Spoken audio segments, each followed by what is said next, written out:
Hi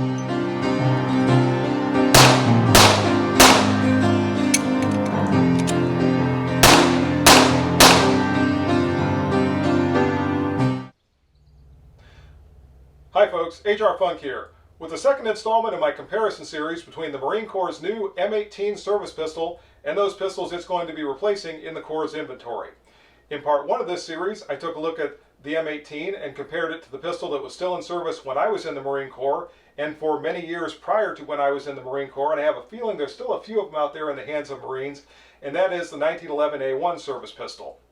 In this video, I'm going to be looking at the pistol that succeeded the 1911 as the official service pistol of the Marine Corps, as well as the rest of the United States military, and that is the Beretta M9 service pistol. I'm going to be comparing it to the M18, looking at the different features and functions of both pistols, and at the end, I'm going to be listing the advantages of both, and we'll see which one comes out on top.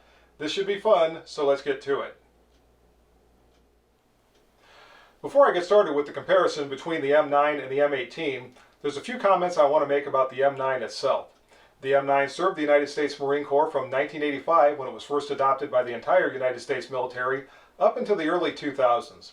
At that time, it was replaced by the similar M9A1, and the M9A1 was simply the M9 with a few alterations to the design.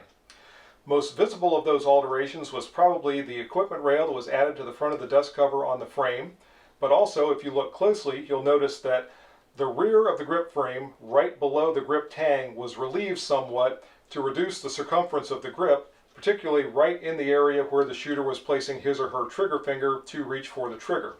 This was the same thing that was done to Beretta 92 pistols that were being issued to law enforcement officers at that time. There was also a change made to the sights.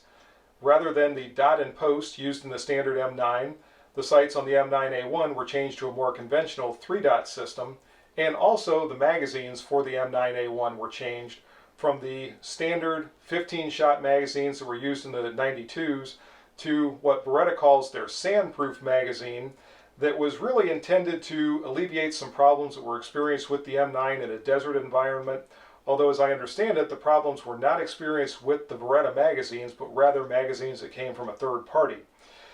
Even so, Beretta changed the design of their magazines to try to mitigate that problem, and in the process they also added 2 more rounds to the capacity. So those 4 changes really were the differences between the standard M9 and the M9A1. And I wanted to make that clear because I'm going to be referring to the M9A1 at different times during this comparison, and I don't have an M9A1 to be able to show you, so I wanted you to know a little bit about what it was, and I was able to at least inset the photograph that you saw a few minutes ago so you know what it looked like and you can see some of those changes for yourself. So now let's get on to the comparison. And here are our 2 contestants, head to head, so to speak. The M9 is on the left-hand side and the M18 is on the right hand, for anyone who doesn't already know. I'm going to start this comparison just like I did the one in the last video between the M18 and the 1911 by looking at the overall materials and construction. And I'll start with the M9. The M9 has a steel receiver and barrel and an alloy, actually an aluminum alloy frame, which requires the pistol to be completely machined, either from steel or from aluminum alloy. We have synthetic grips on the side, but overall there's a good deal of work that has to be done to construct the M9 service pistol, and a good deal of machining, all of which costs money. As compared to the M18, which has a stainless steel slide and steel barrel, but a polymer frame, meaning that the lower half of this pistol basically is constructed in a mold, which is going to be much quicker, much less time consuming, and much less expensive to construct than the M9, specifically the M9's frame. So that's going to be one thing right off the bat that's in the plus column for the M18. Also, as I said, the slide of the M18 is stainless steel, and it has a rust and corrosion resistant coating on top of it, making it that much more rust and corrosion resistant than standard stainless steel. As compared to the M9, which has Beretta's proprietary Brunaton finish over top of a carbon steel slide, so it is going to be somewhat more susceptible to rust and corrosion than the M18. Of course, the alloy frame is going to be more or less impervious to that, But I think in terms of just surviving rust and corrosion, the M18 is going to have a slight advantage right out of the gates, and it's also going to be a little bit less expensive to construct than the M9. Just to continue a little bit more on that same theme, you can see the internal machining that's required for the M9's frame in order for all the internal parts for the lock work to be properly installed. Whereas the M18 has the modular fire control unit that can be removed from the frame, and essentially you're left with a plastic frame. And the fire control unit either can be replaced in another frame if there's some damage to the one that it was in to begin with, or if there's some other reason that it needs to be changed, or if there's a problem with the fire control unit, it can simply be removed, a new one can be reinstalled, and the pistol goes back into service that fast, and the armorer then, at his or her leisure, can work on the damaged fire control unit later on. So again, in terms of just maintenance and design and overall time and machining that's required to construct the pistol, the M18 definitely does have an advantage right out of the blocks. And here we see both pistols reassembled. And as everyone probably knows by now, I can't show the disassembly or reassembly of these pistols, or else YouTube will restrict this video from receiving ad revenue. So unfortunately, I'm not able to do that. I realize it's silly, but that's YouTube, that's not me. In any case, let's go on with the comparison. And I'm going to start as usual at the top of the pistol and work my way down. Let's look at the sights first on the M9. And this is that dot and post sighting system that I mentioned before, that simply has a white post here at the bottom of the rear sight and a dot, and let me get this in focus here so you can see it, dot for the front sight, and you simply put the dot on top of the post, and that is your sight picture. Now, I actually like this. There are some people that don't care for this particular sighting system. I like it. I think it's very fast, and I think it's certainly accurate enough for the intended purpose of this pistol. But some people much prefer the 3-dot system, which, as I mentioned a little while ago, was one of the changes for the M9A1. The Marine Corps went to that 3-dot sighting system.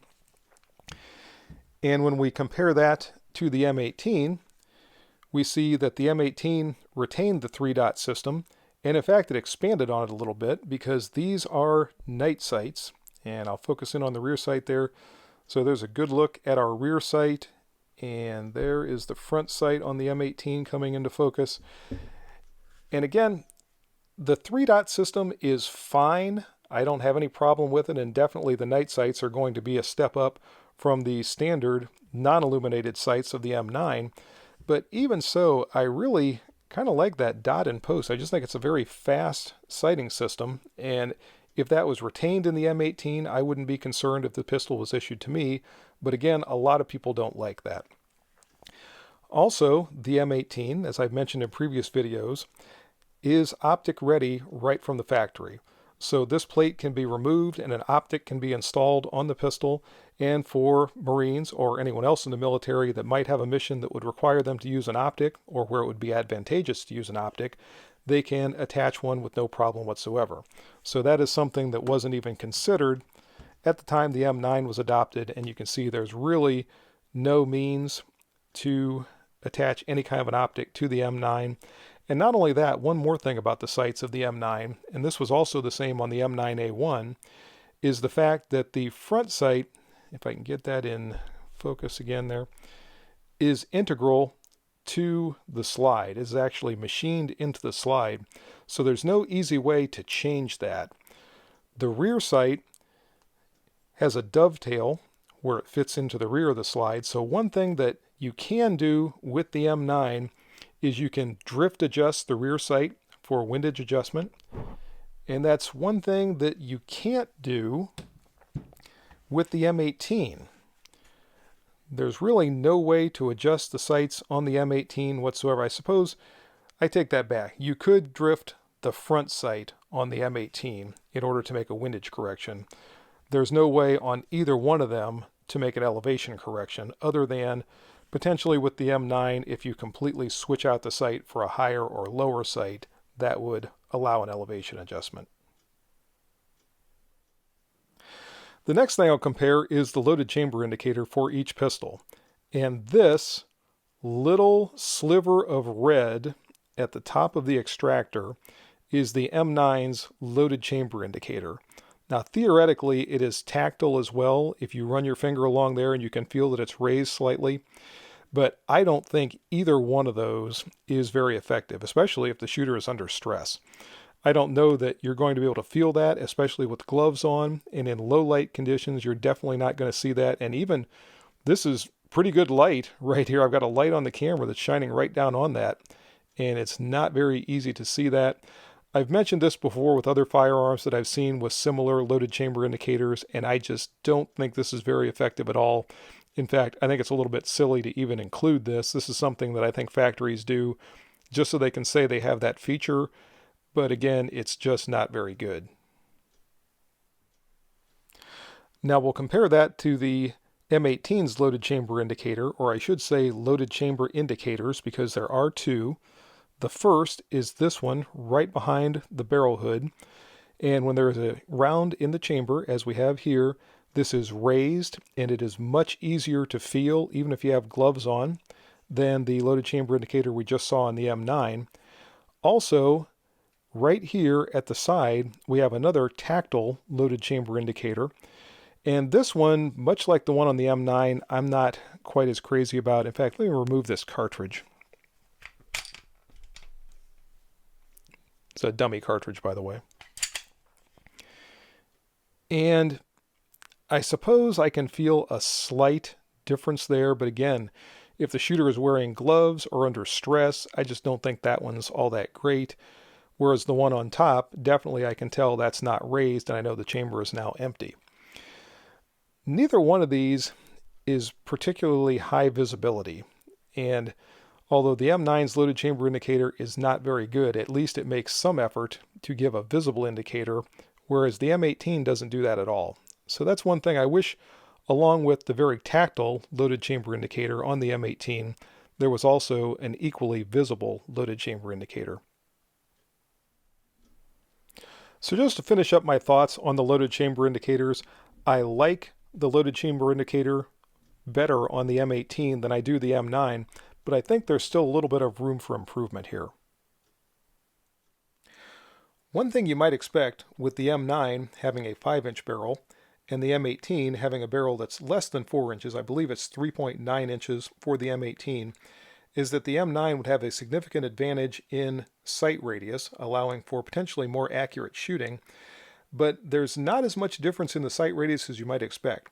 Even though there's more than an inch difference in the barrel length, there's only about half an inch difference in the sighting radius, and that is because the front sight on the Beretta pistol does not extend all the way to the end of the barrel. In fact, it is about 3/4 of an inch, maybe not quite, from the end of the barrel. And the M18 has the front sight that goes all the way out almost to the end of the barrel. And because of that, the sight radius, as I said, is much closer than you might expect. There is still an advantage in sight radius for the M9, but the M18, surprisingly, is not all that far behind it. In terms of their operating systems, these pistols are very different. The Beretta system is reminiscent of the Walther P38, and the barrel does not tilt when the pistol is fired. Instead, it moves backwards slightly in a straight line.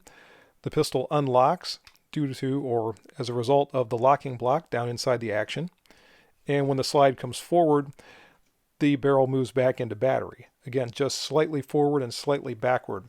And one of the characteristics of the Beretta pistol, it is a very soft shooting, smooth shooting pistol. When you shoot it, there's not nearly as much muzzle flip as you typically experience with other pistols. The M18, on the other hand, has a modified Browning tilting barrel design. So when the pistol is fired, you can see that barrel drop down as the slide unlocks from the barrel. And the slide continues its movement, and when it comes forward, the barrel moves back up and locks into battery.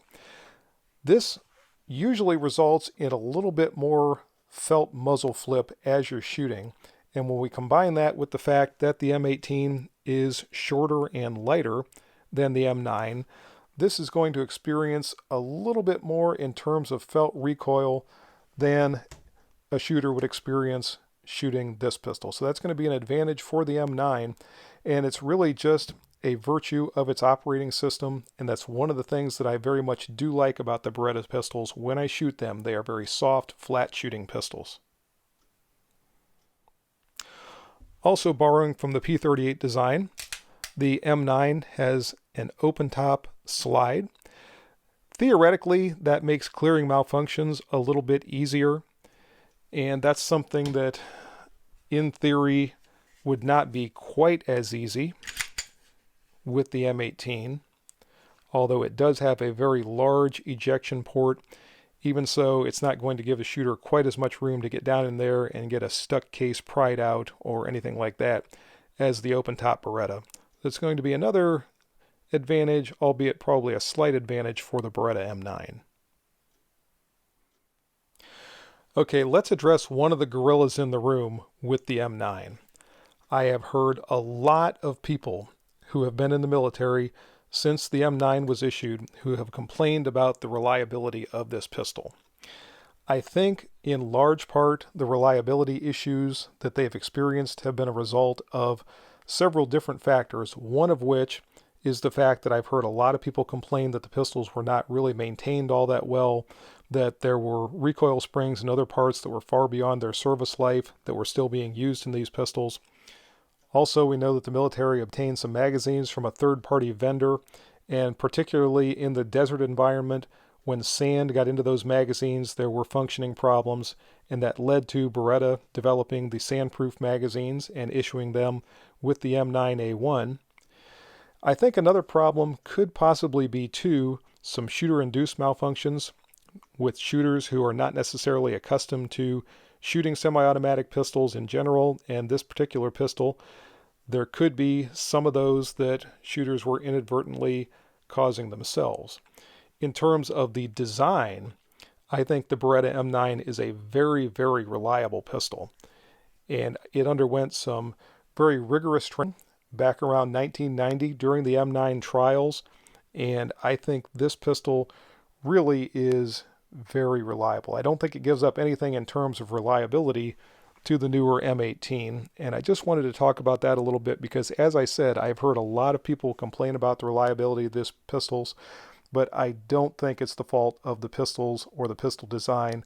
I think it has more to do with those other factors that I just talked about.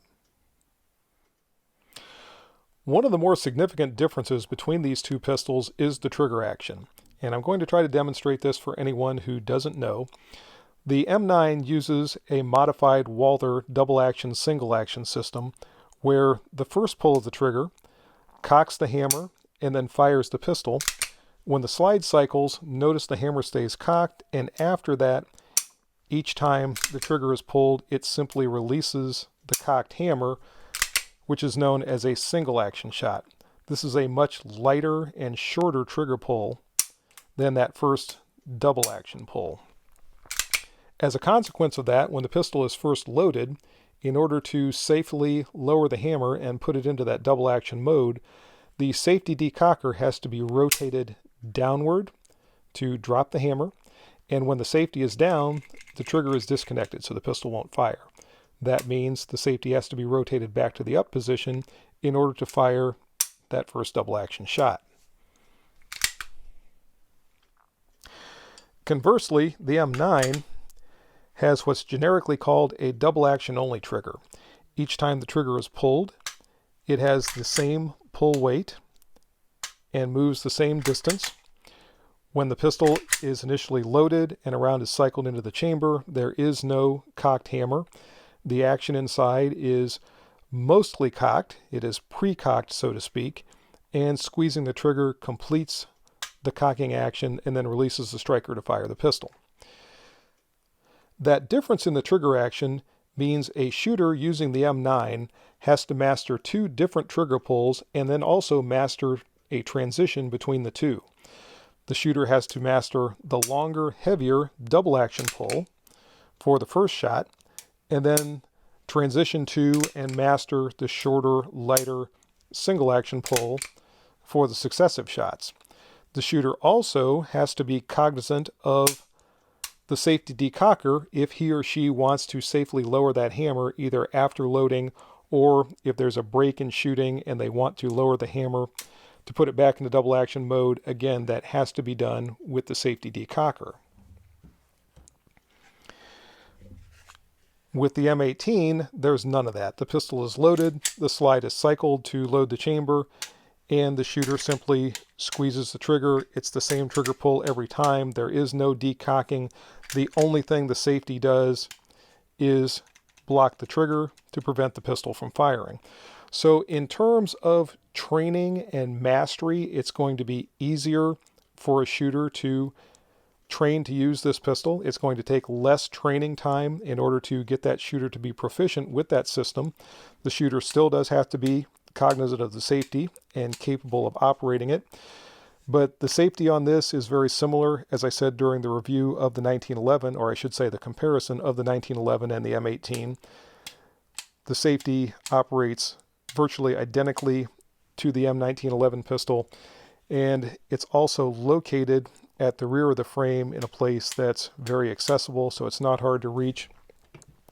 I have heard some shooters complain that with the safety on the M9 located higher up on the slide, that it's a more difficult reach. So in general terms, it's going to be easier for someone to learn to shoot and to master the M18 than it is to master the operating characteristics of the M9.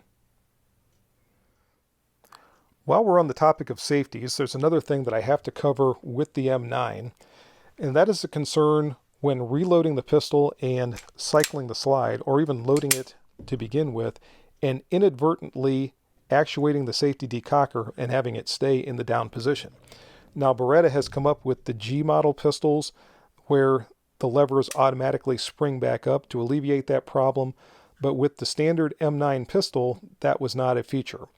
So that was always a concern with reloading, and I've heard a lot of people say they train to reload by releasing the slide stop here with their thumb, and this is probably one pistol where I could see some logic behind that, because I've actually done that a few times myself, where I inadvertently cycle that safety to the safety decocker position. And again, with the M18, you don't have any concern about that whatsoever, other than when you have an empty magazine in there. But it cycles fine, and again, the safety simply goes up to block the trigger or down to fire. There is no decocker, there is no concern about inadvertently actuating that safety, so that's going to be another advantage for the M18. So let's talk about ambidexterity. The Beretta M9 has the ambidextrous safety to accommodate both right-handed and left-handed shooters, and that's pretty much it for its ambidextrous features. So if you're a left-handed shooter, other than the safety function, you are going to have to adapt to the pistol. The pistol is not going to adapt to you. When we look at the M18, we see that it is much more accommodating of a left-handed shooter. We have ambidextrous safeties, we have an ambidextrous slide stop. The magazine catch is reversible, so it can be positioned on this side for a left-handed shooter. This pistol is very, very accommodating of either a left-handed or a right-handed shooter. And again, that's going to be another advantage of the M18, because with the M9, other than that safety, there was really no ambidexterity to it at all. For a right-handed shooter, there's not much of an advantage in terms of the reach for the magazine release. It's a little easier for me to reach, I think, with the M18, but it's not difficult for me to reach with the M9, so I don't think there's going to be much there other than the ambidextrous nature of the M18's magazine release. I'm going to call the magazine release for both a draw. Now let's talk about the other elephant in the room for the M9, and that is the grip, profile, and circumference. The M9 actually fits my hand pretty well, and I don't think I have overly large hands, but I'm able to reach everything. I can reach the controls, at least when I'm not reaching around a camera to do it. and I don't really have a problem shooting it. I can reach the trigger fine. So I don't have an issue with this, but there are a lot of shooters who do. And one of the big reasons behind the modular handgun system trials was to come up with a modular design for the pistol that would accommodate more and more shooters with different size hands. Now, the odd thing coming out of the MHS trials is the fact that the SIG pistols were selected, but the only real modularity when it comes to the grip for these pistols is to completely change out the entire grip frame to a larger or smaller one. And I just have a feeling, knowing the Marine Corps, unless it's changed a lot since the time I was in, Marines are going to be issued a pistol. They're going to be told, that's your pistol, go out and do your job, whatever that may be. And there's probably not going to be a lot of swapping of grip frames that takes place. I'll be surprised if that's the case. I think it's still going to be pretty much a one-size-fits-all. And again, that strikes me as kind of odd, considering that some of the other selections to the trials had grips with different size inserts that could go in and make the grip larger or smaller to accommodate the shooter. And once again, I just don't know how many of those different size grip frames are going to be out there for the M18 to be able to make the grip bigger or smaller for different Marines. That being said, I think the grip in general on the M18 feels a little smaller than the grip on the M9. And some of that I think is because right here, I noticed this just as I'm holding it just now. This cutout at the bottom of the trigger guard here seems to allow these fingers to wrap around there a little bit better. The M9 really doesn't have much of a cutout at all there, so that feels like a little bit longer reach. Again, it doesn't bother me all that much. I can reach everything fine. But I do notice that with the M18. When we look at the grip texture on the M9, it's a simple grooved back strap and a grooved front strap. And we've got some checkering on the grips, but it's not very aggressive. The M18 has a textured surface all the way around, and while this is not as aggressive as some pistols I've seen, I think in general terms it's a little bit more tactile than the grip on the M9, and you feel like you've got a little bit better purchase on the pistol. So I think I'm going to give that category in terms of shooter interface to the M9. It just seems to fit a little better, but not tremendously so. The grip profile, or maybe I should say the grip angle of the M18, has always struck me as being almost a 90-degree angle. It's not quite, but it's much closer than a lot of pistols. You notice the M9 is swept a little bit more to the rear. And this was one of the things when I was looking at the M17 and the M18 to begin with, I thought that might feel a little strange. But actually it doesn't bother me when I'm shooting the pistol. We can see the bore axis is a little bit higher with the M18 than we see with some pistols. And let's see with the M9.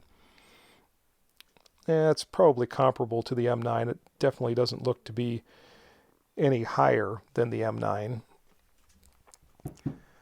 But again, it's just not quite as low as we see with some other pistols. So I don't think there's going to be an advantage either way there. But in general and subjective terms, I'm going to give an advantage to the grip to the M18. So rather than being completely subjective, I decided to measure the grip circumference on these two pistols. And we can see that the M9 has a circumference right below the trigger guard of about 5.5 inches. Now let's see how this compares to the M18, measured in that same location.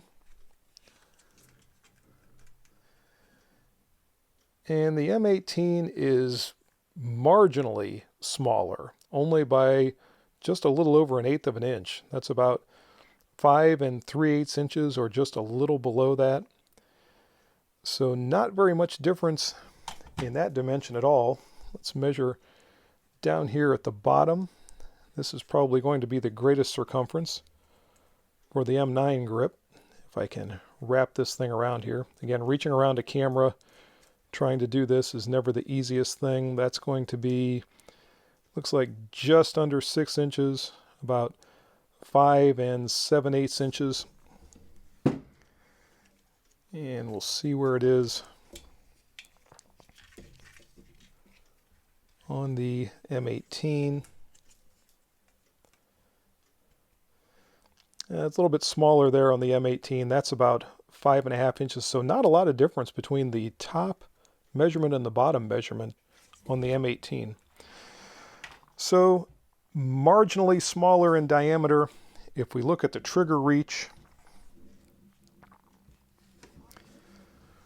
from the back of the grip to the face of the trigger on the M18 is about 2.5 inches or just a little bit more than that.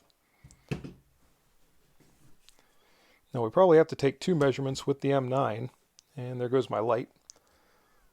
See if I can brighten this up a little bit with the camera so you can actually see what I'm doing here.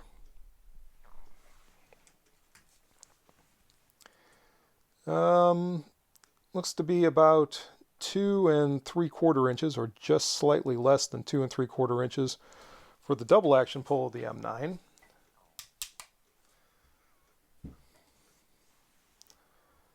For the single action pull, it's about 2 1/4 inches. So for the consistent trigger on the M18, it is a slightly shorter reach than the double action pull on the M9, but the single action pull on the M9 is also a shorter reach than the trigger on the M18. So it's hard to give an advantage one way or the other in terms of those dimensions of the grip or reach to the trigger. I think in general, I'm going to call that one a draw, although someone with smaller hands trying to reach that double action trigger with the M9 is going to have a little bit more difficulty than the same shooter would have with the M18. With this measurement of the grips, this is one place where I really wish I had an M9A1 to add to the comparison here, because remember, this area at the back of the grip on the M9A1 was relieved to reduce that reach to the trigger for a shooter with smaller hands, and also just reduce the grip circumference in that location. And it would be interesting to see just exactly how much difference that made. It could actually give a little bit more of an advantage in that regard to the Beretta pistol. When it comes to the equipment rail for the pistol, of course the original M9 had no equipment rail whatsoever. The M9A1, as you see in the photograph, had an equipment rail with a single groove, and the M18 has the standard 1913 Picatinny rail with 3 grooves. So to the degree that you want to add a light or a laser to the M18 or the M9A1, there's really no problem with doing that, although the M18 does allow a little bit more room for positioning that item. So there's going to be a slight advantage for the equipment rail going to the M18. And again, the original M9 is completely out of the picture with regard to that feature. Looking at the bottom of the grip, where the magazine is inserted, we see a feature that the M9 also lacks, and that is this groove for removing a magazine that is stuck in the magazine well. Now, I said in a recent video that I've never had a magazine that was stuck in a pistol that I could not get out of there. But if you did have a situation like that, you have an easier way to grasp it and try to pull it out of the pistol with the M18 than you do with the M9. So there's also going to be a slight advantage there for the M18. Again, I'm not sure in practical terms how much of an advantage, but it is an advantage nonetheless. Also, we see the lanyard loop on the M9, and there is also a means for attaching a lanyard to the M18. I'm not sure how many of those are used anymore. When I was in the Marine Corps, the only time we had those issued was when I was in Korea, and I don't think anybody ever used them. They were just issued to us, and they went into a sea bag or a locker or something like that, and we never used them. But there is a means to attach a lanyard, and I can see in certain uses in the military where a lanyard could potentially be beneficial, but I just never used one myself. Interestingly, Both pistols do retain the squared off front of the trigger guard, and it's grooved in the case of the M9 for shooters that want to use that finger forward grip from their support hand. And even though that grip has largely faded away, there's still an accommodation for that on the M18. So that's one feature that transitioned all the way from the M9 back in the mid-1980s all the way up to the M18 of 2021. As far as the trigger pull goes, I know someone's going to ask me about it. I did weigh the triggers on both the M18 and the M9 off camera, and the trigger on the M18 is a little heavy. It's breaking a little over 6 pounds. It's about 6 pounds, 4 ounces, 6.5 ounces, right in that neighborhood. The trigger pulls for the M9, the double action pull is breaking just shy of 11 pounds. It was 10 pounds, 14 ounces when I measured it. I wasn't sure I was going to be able to get it with my trigger pull scale, but it did actually register, and it was 10 pounds, 14 ounces. And for my single action pull on the M9, it was actually coming out about a pound lighter than the pull on the M18. The single action pull for the M9 was 5 pounds, 2 ounces, so actually just a little over a pound lighter. So that's how the triggers stack up in terms of their pull weight. When it comes to magazines, both the Beretta and the SIG magazines are high quality steel magazines. I don't think there's an advantage one way or the other in their materials or construction. The Beretta magazine has witness holes on the back of the magazine for 5, 10, and 15 rounds. The smaller of the M18 magazines has witness holes on the side for 5, 10, and 17 round magazines, or 5, 10, and 17 rounds of ammunition. And the larger has witness holes for 5, 10, 17, and 21 rounds. Now this would appear to give a clear advantage in terms of magazine capacity to the M18, but that's not quite so clear-cut because the newer M9A1 magazines, as I said earlier in the video, increased the magazine capacity of the M9 to 17 rounds, so matching the smaller of the two M18 magazines. And if necessary, I'm sure Beretta could have made a longer magazine that would have extended from the bottom of the grip frame of the M9, just like this one extends from the bottom of the grip frame on the M18, to increase that magazine capacity even more.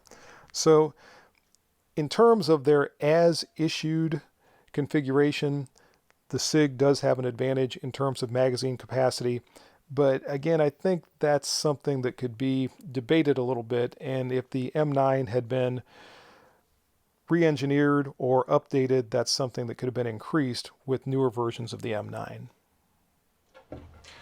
With regard to the pointability of these two pistols, I expected the M9 to be a little bit more pointable because it's got that longer barrel. I thought I'd be able to feel that a little bit more as I was coming up on target. But subjectively, what I notice is there's very little difference. They both seem to point just about the same, at least for me. And I'm just not noticing, as I said, a whole lot of difference in that regard. So throughout the comparison, I've tried to keep track of the advantages of the M9 and the M18, and I've got them listed here. I hope you don't mind me reading them off, but what I've come up with for advantages of the M9 is it's a soft, flat shooting pistol. And I mentioned that much earlier in the comparison, and it's owed to that older Walter P38 action or operating system that it uses, and that's something that I just don't think the M18 quite equals in terms of its shootability. It also has a slightly longer sight radius than the M18, which hopefully is going to allow the shooters to place their shots a little bit more accurately.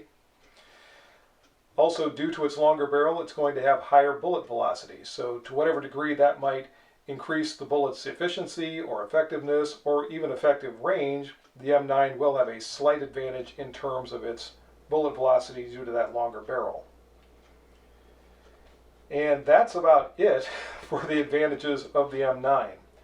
Now when I go to the advantages of the M18, I have considerably more. First off, it's a lighter and more compact handgun than the M9. I didn't weigh them, but I believe the M9 weighs around 34 ounces, give or take an ounce one way or the other, whereas the M18 comes in more like about 26 or 27 ounces. So it's considerably lighter, considerably more compact, and if you're carrying all kinds of other gear, that's going to be an important consideration. The M18 has a greater magazine capacity, at least in as-issued configuration, with the 21-round magazine being a standard item for the M18. There's really no dispute about that. It does have an ammunition advantage, or a capacity advantage, rather.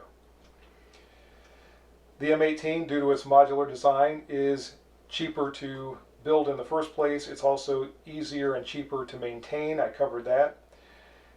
It has greater ambidexterity than the M9 does, which has virtually none other than the safety decocker. It's more rust and corrosion resistant.